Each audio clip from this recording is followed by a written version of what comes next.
아까 제가 물어보는 질문입니다. 한 주일 동안 잘 지내셨는지요?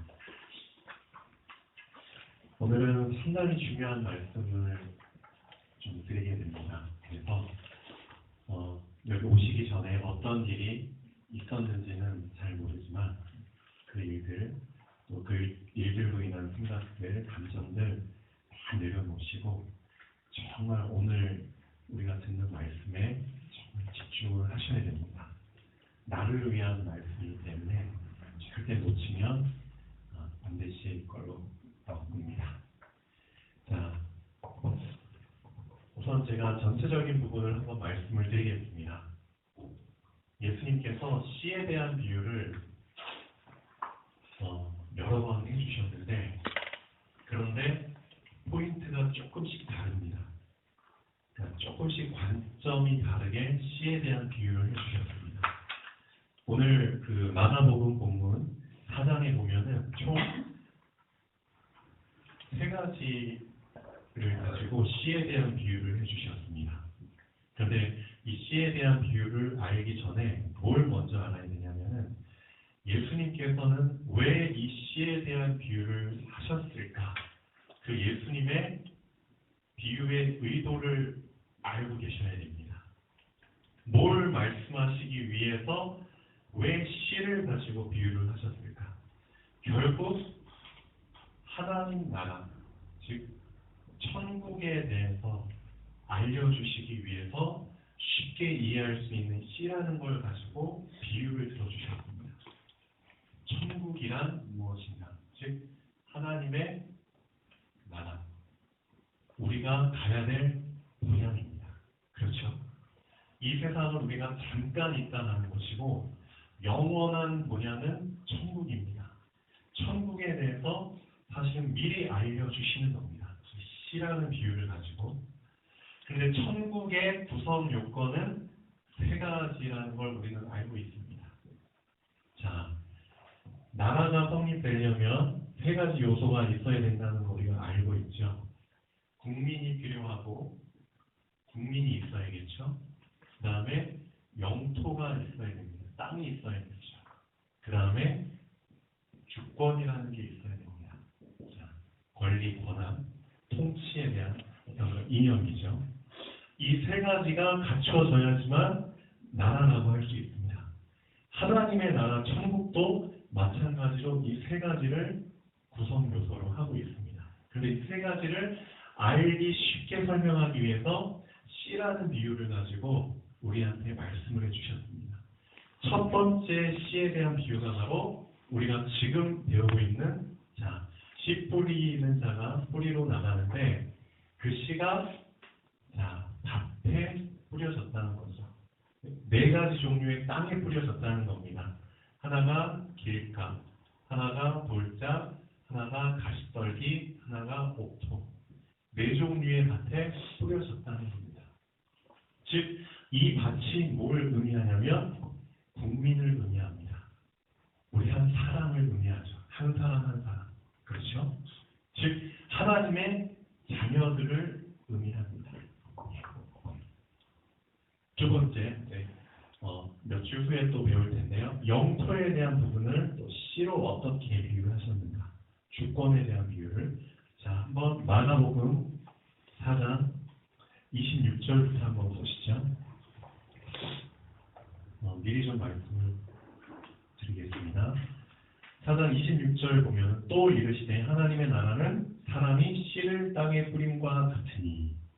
어떤 관점으로 지금 말씀하시는지 좀 보셔야 됩니다.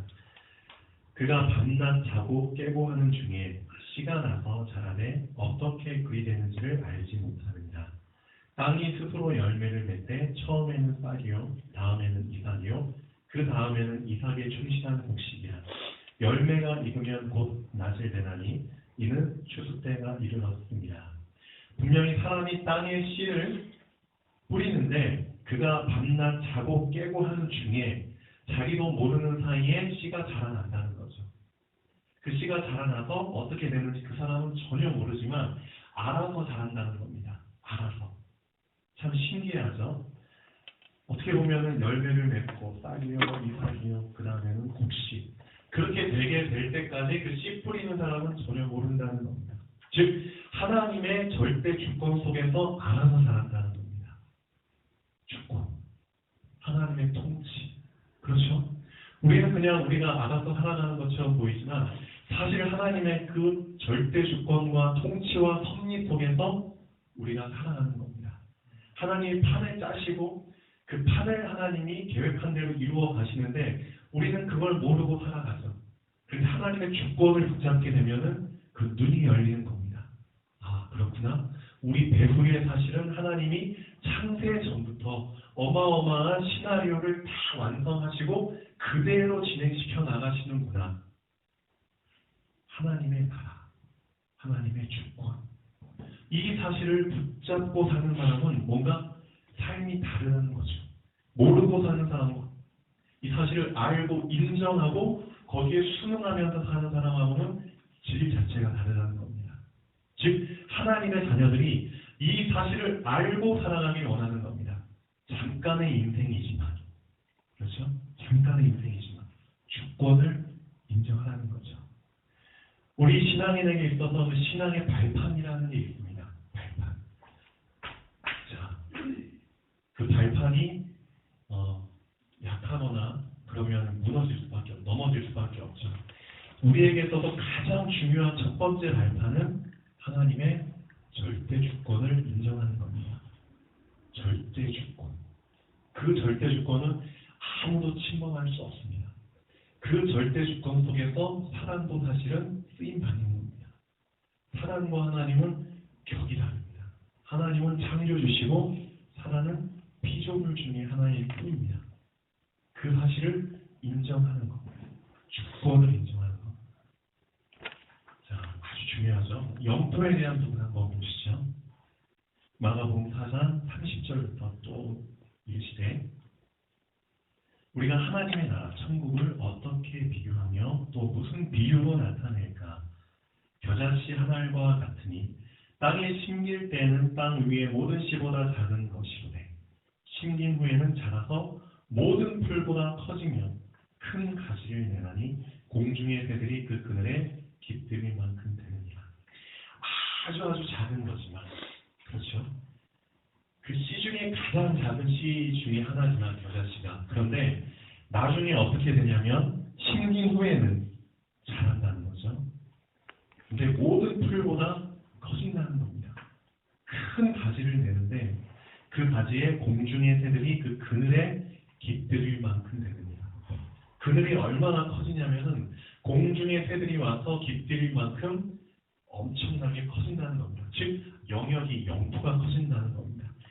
아주 작았던 것이 얼마나 큰 영토를 내느냐. 공중에 있는 새들이 와서 쉴 만큼.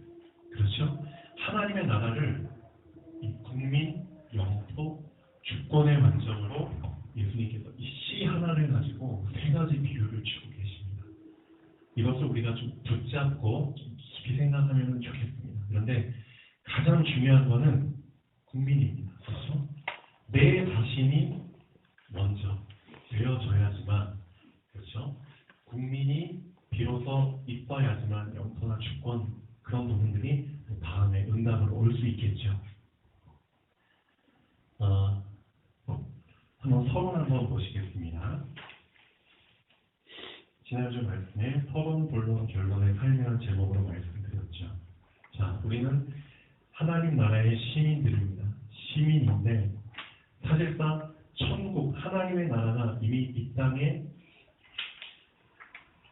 임하도록 예수님께서 기도하셨잖아요. 주기도문에 보면은 나라가 임하옵시며, 그렇죠? 나라가 임하옵시며 하나님의 성령이 임하면 사실 거기에는 이미 하나님의 나라가 임하는 것입니다. 그렇죠? 하나님의 나라가 임하기 위해서 그 삶을 사는 게 사실 본론의 삶인데 사람들이 아직도 서론에 매여서 서론의 삶을 살다가 본론은 맛도 못 보고 그냥 죽는 사람이 대부분이라는 겁니다. 하나님 자녀 중에서도. 그래서 본론의 삶을 살 수 있도록 저번 주에 그런 말씀을 드렸습니다. 자, 32번 한번 보시면 바꿔야 할 생각들. 먼저 우리가 개념을 많은 것들이 있지만, 많은 생각들이 있지만, 많은 이론들, 정의들 있지만 그 개념을 바꾸지 않는 이상 본론의 삶을 살기는 힘이 듭니다. 제가 하나 예를 좀 들겠습니다. 어제 이제 김영민 목사님이 잠깐 오셔서 잠깐 대화를 나누던 중에 아주 간단한 거지만 이 하나를 가지고도 저 사람의 영적 상태, 나의 지적 상태를 알 수 있다는 거죠. 그 한 말만 들었는데도 그 하나를 가지고 열을 알 수 있다는 것처럼. 예를 들면 생일에 대한 부분은 좀 얘기를 나눴습니다. 자, 어린아이들은 자기 생일이 오는 걸 되게 고대하잖아요. 왜냐하면 부모님한테 선물을 받을 수 있고 친구들한테도 생일 선물을 받을 수 있으니까. 그 생일의 주인공은 바로 나라는 거죠. 그런데 그 개념 자체가 틀렸다는 겁니다. 그렇게 생각하는 사람들은 이미 근본 자체가 틀렸다는 겁니다. 분명히 내가 태어난 날이 맞아요. 그렇지만 그 생일의 축하를 받아야 될 사람은 내가 아니고 누군가요? 나를 낳아주신 분이 축하를 받아야겠죠. 아닌가요? 맞죠? 나는 아무런 수고도 없이 그냥 태어난 거잖아요. 나를 낳기 위해서 엄마는 죽음과 싸우면서 나를 낳아주신 거잖아요. 실제 낳다가 돌아가시는 분들도 계시잖아요. 그렇죠? 근데 어린아이 수준은 그런 거 전혀 생각 안 합니다. 내가 주인공입니다. 난 태어날 때 아무런 수고도 안 했는데, 난 힘도 주지 않았는데, 날 낳기 위해서 힘 주신 분은 나의 어머니인데, 그렇죠? 사실 나를 낳아주신 분이 축하를 받아야 되는데 개념 자체가 틀렸다는 거죠. 이 생각을 바꾸지 않는 이상, 그렇죠? 어떻게 근본, 나를 창조해 주신 하나님, 그렇죠? 근본 수준까지 내가 생각이 도달할 수 있겠느냐 이거죠. 이거 하나만 알고도, 하나만 봐도 그 사람의 영적 수준을, 지적 수준을, 그 깊이를 알 수 있다는 겁니다. 그렇죠? 하나만 봐도 열을 아는 것처럼. 그래서 예수님께서 제가 계속 말씀드리는 것처럼 그 사복음서의 주옥 같은 예수님의 빨간 글씨 말씀들은 다 이런 개념을 바꿔주기 위한 말들입니다. 이런 생각들이 다 그렇죠? 하나씩 벗겨져 가야 된다는 겁니다. 그래서 정말 근본을 붙잡을 수 있도록, 근본을 못 붙잡도록 계속 이런 장애물들이, 그렇죠? 이런 잘못된 생각들이, 잘못된 기준으로 인한, 내가 중심이잖아요. 맞죠? 내가 태어났으니까 내가 주인공이에요. 그런 생각들이 남아있는 이상 정말 근본에 도달하기는 힘들다는 거죠. 그래서 근본에 도달하기 위해서는 이런 잘못된 개념부터 바꾸자. 그렇죠? 언제부턴가 나를 구원해 주시고 나와 함께 하시고 나를 책임지시는 하나님이 계속 축하를 받으셔야 되는데, 영광을 받으셔야 되는데 언제부턴가 축하는 내가 받기를 원하고 영광을 내가 가로채기를 원하고 그런 삶을 우리가 살고 있잖아요. 잘못됐다는 거죠.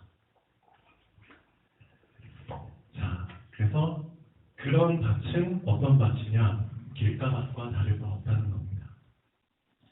길가밭에 대해서 얘기하기 전에 먼저 길가가 어떤 의미가 있는지를 아는 게 먼저입니다. 길가의 특징에 대해서 알고 있어야 됩니다. 예수님이 괜히 길가를 비유하신 게 아니죠. 길가가 어떤 땅인지를 우선은 알고 있어야 됩니다. 어떤 특징이 있는지를.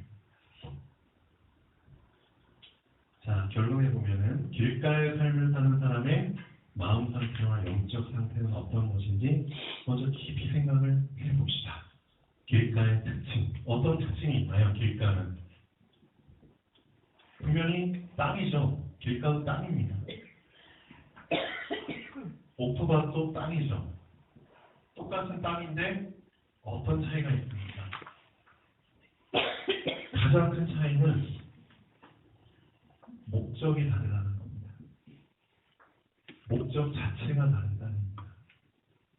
목표 있다면 결실을 내기 위한 그런 땅이죠. 그렇죠? 심어서 뭔가를 자라게 하는 그런 목적의 땅입니다. 그런데 길가는 목적 자체가 그런 땅이 아니라는 겁니다. 그냥 사람들이 걸어 다니기 위해서 뭔가를 운송하기 위해서 그 목적으로 만들어진 땅이라는 겁니다. 그럼 결국 동기가 다르다는 겁니다. 사람으로 비유하면 길가밭은 아예 동기 자체가 결실엔 관심이 없는 겁니다. 뭔가를 심으면 자라고 열매를 맺어야 되는데 거기에는 전혀 관심이 없다는 겁니다. 다른 데 동기가 있다는 겁니다. 동기 자체가 이미 딴 데 가 있어요. 그러니까 씨가 땅에 떨어져도 절대 그 씨가 땅을 뚫고 들어갈 수가 없는 겁니다. 땅, 토양, 성질 자체, 목적 자체가, 동기 자체가 다르니까. 어떻게 보면은 자기를 위한 삶을 사는 거죠. 나만을 위한 삶. 그렇죠? 다른 사람들의 생각이나 특히 가장 중요한 하나님의 생각, 하나님의 말씀은 내 생각, 내 마음속에 절대 들어올 수가 없습니다. 그만큼 내 마음은 단단해져 버린 거죠. 나만을 위한 삶, 나만을 위한 마음, 나만을 위한 공간. 성경에 보면 그런 마음을 황폐하다는 표현을 많이 쓰고 있습니다. 황폐해졌다는 거죠. 황폐한 땅의 특징은 엄청 단단하죠. 엄청나게 단단합니다. 이 안에 물기가 하나도 없습니다. 뭔가 물 같은 게 이제 들어있으면, 습기가 조금이라도 들어있으면은 조금이라도 이제 좀 그렇죠. 좀 균열이 생기고 그 안에 씨가 뿌려지고 이제 조금씩 이제 뭔가 자랄 수 있는 그런 공간이 마련이 된다는 뜻인데 물기가 하나도 없는 정말 척박한 수분이 하나도 없는 그런 땅이라는 겁니다. 정말 황폐해진 황무지 그런 단단해진 그런 상태를 의미합니다. 근데 더 안타까운 거는 그 땅 위에 사람들이 다 걸어 다닌다는 거고 어떤 이제 마차나 어떤 수레 같은 것들이 계속 그 위를 갔다 한다는 거죠. 무슨 뜻이죠? 실컷 사람들한테 그렇죠? 어떤 이런 사회 시스템에 이용만 당하고 그렇죠? 이용당하다가 그냥 죽는 겁니다. 사람들이 나를 밟고 지나간다고 해봐요. 이 세상에 어떤 그런 제도나 어떤 그런 것들이 나를 자꾸만 이제 누르고 이용해 먹는다고 쳐봐요. 엄청 비참하죠? 나만을 위해 사는 것처럼 보이지만 결국 시간 지나고 나서 보면은 나는 이 세상에 이용만 당했구나. 사람에게 이용만 당하다가 그냥 죽는구나. 그런 삶입니다. 가장 비참한 삶입니다. 길가가. 그런 삶을 사는 사람들이 사실은 수두룩합니다. 뭔가 나를 위해 사는 것처럼 보이지만 결국 다 뺏기고 삶을 마감하게 됩니다. 그렇죠? 하나님께서는 너무나 잘 비유하신 것 같아요. 근데 우리 마음에도 이런 부분들이 어느 정도 남아있다는 거죠. 그래서 영어 이제 격언 중에 이런 말이 있습니다. 자, 이제 영어를 좀 줄게요. Break up your unclosed ground 라는 표현이 있습니다. Break up 무슨 뜻이죠? 깨부셔라, 개간해라 그런 뜻이죠. 뭐를? 너의 경작되지 않은 땅을. 우리가 이제 또 봄이 되면은 땅을 어떻게 하나요? 뒤집어야 되죠. 그렇죠? 그래서 이제 씨가 잘 되도록 이제 땅을 잘 일궈야 됩니다. 그러니까 개간되지 않은 땅을 경작을 하라는 뜻입니다. 이렇게 단단해진 부분들이 우리 마음속에 있다는 겁니다. 이걸 어떻게 해라? 경작하라는 거죠. 그럼 좀 아프겠죠. 예. 누가 나를 막 건드립니다.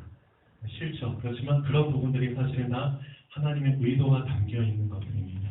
너의 척박해진, 너의 황폐해진, 단단해진 그런 부분을 내가 건드려서라도 사람을 통해서, 뭐 사건을 통해서, 문제를 통해서 건드려서라도 난 이걸 개간을 해야겠다. 그래야지만 여기에 내 말씀이 심길 수 있고, 그래야지만 씨를, 그렇죠? 씨가 뿌리를 내린다는 거죠. 엄청난 의미를 담고 있죠. 근데 이런 부분을 버티지 못한 사람들은 어떤가요? 그냥 사람을 피하죠. 사람을 무시하죠. 자꾸만 자기 고집이 더 강해지죠. 그럼 결국 더 안 좋은 길로 가게 되는 겁니다. 그래서 길가라는 말 속에 담긴 의미를 정말 깊이 생각을 하셔야 됩니다. 길가. 저는 사실 한 일부만 오늘 얘기를 드린 겁니다. 일부만. 근데 정말 일주일 동안 그래. 길가라는 게 과연 어느 정도의 의미가 담긴 것일까? 예수님이 정말 하도 많은 것들 중에 길가라는 것을 가지고 사람을 표현하셨는데, 사람의 마음을 표현하셨는데, 내가 이 정도로만 알아서 될까? 그게 아니라는 거죠. 더 깊이 알아야 된다는 겁니다. 자, 본론 한번 보겠습니다. 예수께서 홀로 계실 때 함께한 사람들이 12제자와 더불어 그 비유들에 대하여 물으니, 우리는 사실 이 비유의 내용을 대충 알고 있기 때문에 씨는 뭐고, 그렇죠, 밭이 뭐라는 걸 이미 다 어느 정도 알고 있는 상태에서 들은 거잖아요. 그런데 이 당시에는 예수님이 이 비유를 하실 때 처음 들은 겁니다, 사람들이.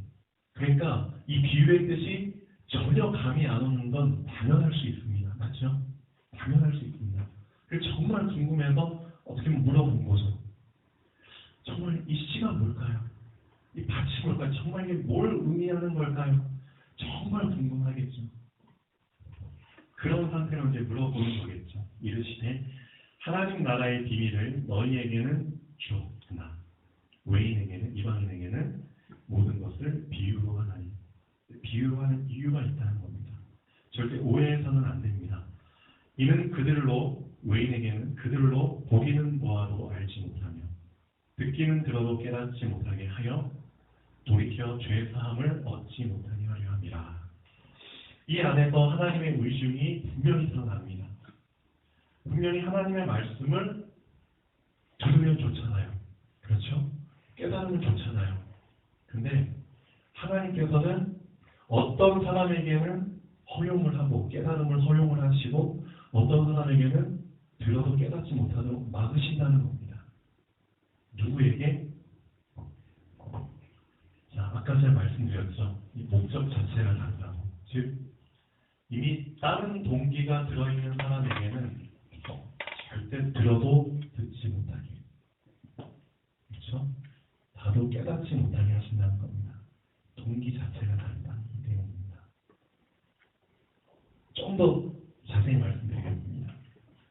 죄 사함을 받으면 사실 끝입니다. 죄 사함이라는 게 사람의 자녀에서 하나님의 자녀가 될 수 있는 유일한 길입니다. 죄 사함이라는 게. 죄의 문제 해결을 받아야지만 하나님의 자녀가 될 수 있는데 이게 가장 중요한 관문이거든요. 죄 사함이라는 게. 그런데 아무한테나 사해주지 않는다는 겁니다.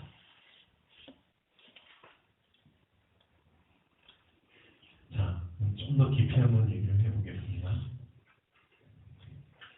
누구한테 예수님께서는 죄사함을 주시냐면은 죄를 인정하는 자에게 죄사함을 주십니다. 그렇죠? 나에게 죄가 있구나 라는 사실을 깨달은 자에게 죄사함을 주십니다. 그렇죠?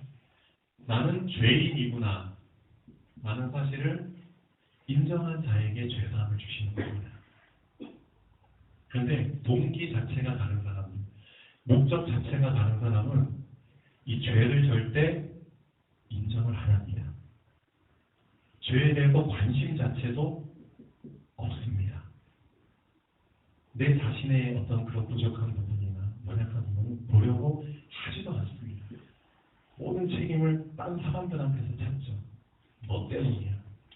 나 때문이라는 생각 자체를 안 합니다. 그래서 예수님께서는 이렇게 말씀하고 계십니다. 마태복음 9장 10절에서 13절 한번 보시죠. 오늘 이 말씀과 꼭 연관지어서 한번 생각해 보면 좋겠습니다. 마태복음 9장 10절에서 13절. 예수께서 그곳을 떠나 지나가시다가 마태라는 사람이 세번에 앉아있는 것을 보시고 이르시되 나를 따르라 하시니 일어나 따릅니다.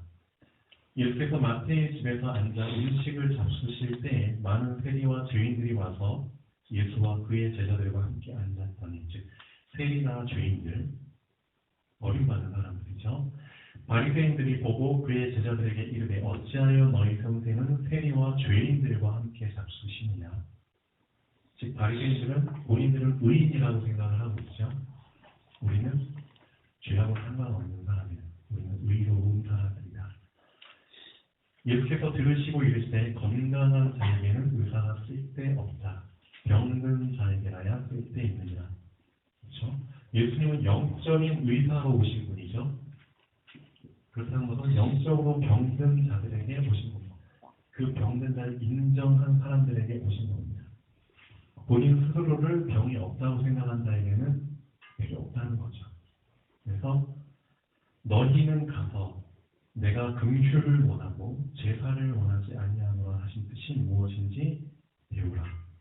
나는 의인을 부르러 온 것이 아니요 죄인을 부르러 왔노라. 의인을 찾아온 것이 아니고 죄인을 찾아왔노라. 여기에 포인트가 있는 겁니다. 즉 죄사함은 누구한테 주시냐면은 죄인에게 주시는 겁니다. 그렇죠? 나 자신이 죄인이라는 것을 인정한 사람. 그래서 회개의 필요성을 인정한 사람에게 죄사함을 주시는 겁니다. 근데 그 죄 자체를 인정을 안 하고 죄 자체에 관심이 없는 사람은 들어도 듣지 못하게 하는 겁니다. 보아도 깨닫지 못하게 하는 겁니다. 죄에 관심도 없는 사람의 죄를 사해버져 버리면 어떻게 돼버리나요? 더 큰 문제가 오겠죠. 하나님이 이미 다 알고 계십니다. 그래서 이거를 밭으로 표현을 하고 계십니다. 네. 자, 또 비슷한 사실 이사야서에 원문 말씀이 있죠. 이사야 6장 9절에서 10절까지 한번 보시죠. 예수님이 그 말씀을 다시 인용을 하신 겁니다. 이사야 6장 9절에서 10절까지 상당히 중요한 부분이죠. 지금 이 시대를 진단하는 말씀입니다. 여호와께서 이르시되 가서 이 백성에게 이르기를 너희가 듣기는 들어도 깨닫지 못할 것이요 보기는 보아도 알지 못하리라 하여. 지금 이스라엘 백성의 영적 상태가 어떻게 하나님이 이사야를 통해서 이런 말씀을 주고 계실까요? 이 백성의 마음을 둔하게 하며 그들의 귀가 막히고 그들의 눈이 감기게 하라. 염려하건대 그들이 눈으로 보고 귀로 듣고 마음으로 깨닫고 다시 돌아와 고침을 받을까 하노라 하시기로. 그럼 왜 하나님이 이렇게까지 하셨을까요? 이스라엘 백성이 하나님 말씀에 관심이 없었다는 겁니다. 아예. 그럼 하나님께서는 언제까지 이런 상태로 놔두실까요? 이 백성들이 어떻게 될 때까지? 자, 11절에 보면은 내가 이르되 주여 어느 때까지 이렇게 될까요? 하였더니 주께서 대답하시되 성읍들은 황폐하여 주민이 없으며 가옥들에는 사람이 없고 이 토지는 황폐하게 되며 여호와께서 사람을 멀리 옮기셔서 이 땅 가운데 황폐한 곳이 많을 때까지입니다. 사람을 멀리 옮기신다는 게 무슨 뜻일까요? 뭔가 전쟁이 일어났다는 거죠. 그래서 포로로 잡혀간다는 겁니다. 그렇죠? 노예로 잡혀간다는 겁니다. 엄청 비참한 상황이 온다는 겁니다. 그렇게 해야지 정신을 차릴까? 그렇게 해야지 관심이 없었던 하나님께 다시 관심을 갖게 될까? 그렇게 해야지 본인들이 죄를 지었구나라는 걸 그때야 알까? 그런 상황이 오지 않으면 죄에 관심이 없다는 겁니다. 우리가 죄인이구나. 우리는 죄사함이 필요한 존재구나. 우리는 하나님이 필요한 존재구나. 우리는 근본을 붙잡아야지만 살 수 있는 존재구나. 그 생각을 언제쯤 붙잡을까? 이런 재난, 비참함을 경험해야지만. 근데 어느 정도까지 경험을 해야 되냐? 그 중에 10분의 1이 아직 남아있을지라 그것도 부족하다는 겁니다. 10분의 9는 완전히 다 싸그리 없어져도 그걸로 충분하지 않습니까? 아니다. 10분의 1이 남아있을지라도 이것도 황폐하게 될 때까지 더 망해야 된다는 겁니다. 그래서 철저히, 그렇죠. 우리가 정말 죄인입니다. 그걸 자복하고 회개할 마음의 그 가난한 상태가 될 때까지. 엄청 무서운 말씀이죠. 그만큼 사람들의 마음이 길가처럼 아주 단단해지고 척박하게 되어졌다는 겁니다. 지금이 그런 시대입니다. 아무리 우리가 복음을 전해도 사람들한테 아무리 그렇죠. 하나님 말씀을 알려줘도 아예 관심조차 없습니다. 관심 자체가 없습니다. 우리 많이 경험하고 있잖아요. 특히 복음 전하고 있잖아요. 어제도 복음 전하고 왔잖아요. 사람들이 하나님 말씀보다 어느 것에 더 관심이 있나요? 자기 한 끼 더 먹는 거. 그렇죠? 자기 목마르니까 자기 마시는 거. 그런 거에 더 사실은 관심이 있는 겁니다. 그래서 우리가 그래도 지속하는 이유가 있습니다. 상당히 희망을 가지고 하나님의 말씀대로 어쨌든 하나님의 시간표가 사람들마다 다 다르기 때문에 그래도 하나님에게 예비된 자가 그렇죠. 시간표에 따라 있을 수 있기 때문에 근데 더 넓게 보면은 또 하나님의 엄청난 계획들이 또 연결이 돼 있겠죠. 우리는 아직 알지 못하지만 거기에 소망을 가지고 지속을 하는 겁니다. 어떻게 보면 우리가 커피 한 잔씩 나눠드리잖아요. 그게 영적으로 보면 이런 의미입니다. 예수님께서 사실은 그 커피 한 잔 나눠줄 때마다 그 사람들의 마음의 문을 사실은 두드리시는 겁니다. 우리는 커피 한 잔 주는 것처럼 보이지만 사실은 그 순간에 예수님이 그 사람들의 마음을 계속 두드리시는 겁니다. 요한계시록 3장 20절 볼지어다 내가 문 밖에 서서 두드리고 있다. 커피를 주는 것처럼 보이지만 두드리는 겁니다. 근데 그 중에 누군가 문을 열면은 예수님이 들어오신다는 거죠. 예, 우리는 주님께 쓰임받는 그런 사람들입니다. 그 중에 10분의 1이 아직 남아있을지라도 이것도 황폐하게 될 것이나 밤나무와 상수리 나무가 배임을 당하여도 그 구루터기는 남아있는 것 같이 거룩한 씨가 이 땅에 구루터기냐 하시니라. 엄청 유명한 렘넌트라는 단어가 사실은 이때 나온 겁니다. 이런 시대적 배경 속에서 그만큼 다 황폐해지고 길가마처럼 된 그런 상태 속에서 거룩한 씨 하나가 그렇죠? 심긴다는 겁니다. 그렇죠. 완전한 절망 같은 상황 속에서 거룩한 씨 하나가 다 심긴다는 겁니다. 그럼 그 씨 하나가 모든 걸 다 그렇죠. 커버하고도 완전히 회복하고도 남을 만큼. 그래서 저번 주 결론에 이런 말씀을 드렸죠. 30배, 60배, 100배의 결실을 맺는 길이 그렇죠? 그 씨 하나 그 씨가 30배, 60배, 100배 결실을 맺도록 옥토가 하나만 있으면 됩니다. 그 빌 게이츠 한 명이 엄청나게 많은 사람들을 먹여 살린다고 하잖아요. 비슷한 의미입니다. 아무리 길가밭이 많아도 진짜 내 자신이 옥토밭의 마인드를 갖고 있다면 하나님은 나를 통해서 30배, 60배, 100배 무한배의 열매를 맺어서 결실을 맺어서 다 커버할 수 있다는 겁니다. 거룩한 씨 하나. 하나님 이 시대에 그런 그루터기 렘넌트들을 준비하고 계십니다. 하나님 우리를 먼저 그런 사람들로 불러주셨고 우리를 통해서 그런 렘넌트들을 준비하고 계시죠. 참 중요한 부분인 것 같습니다. 그래서 이사야 6장 9절에서 13절까지 한번 더 깊이 생각하는 시간이 되면 좋겠습니다. 오늘 본문 말씀은 몇 주에 걸쳐서 하겠습니다. 오늘은 길가에 대한 포인트를 둬서 말씀을 드렸고요. 다음 주에는 돌짝밭에 대해서 좀 말씀을 드리겠습니다.